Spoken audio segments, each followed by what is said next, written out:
Cox's Bazar রামুতে ৭০,০০০ piece ইয়াবাসহ Ayesha Begum নামক একজন মহিলা ইয়াবা কারবারি আটক।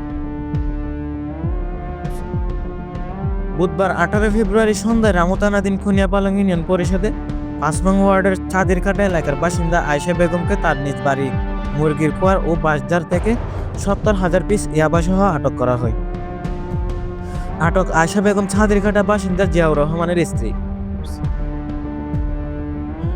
আটকের বিষয়ে রামু থানার অফিসার ইনচার্জ মনিরুল ইসলাম ভূঁইয়া প্রেস বিজ্ঞপ্তিতে জানান, রামু অস্ত্র ও মাদকদ্রব্যের বিশেষ উদ্ধার অভিযানের অংশ হিসেবে গোপন সংবাদ আসে। রামু উপজেলার খুনিয়াপালং ইউনিয়নের ৫ নং ওয়ার্ডের চাঁদিরকাটা এলাকার বাসিন্দা জিয়াউর রহমান ও তার স্ত্রী আয়েশা বেগম বিক্রির উদ্দেশ্যে কিছু মাদকদ্রব্য মজুত করেছেন। পরে অভিযান পরিচালনা করে ২ জায়গায় তল্লাশি চালিয়ে ৭০,০০০ পিস ইয়াবা উদ্ধার করা হয়। আটককৃত আয়েশা ও পলাতক আব্দুল্লাহ সহ ২ জনের বিরুদ্ধে মামলা প্রক্রিয়াধীন বলে জানিয়েছেন তিনি। News desk, CPN, Cox's Bazar.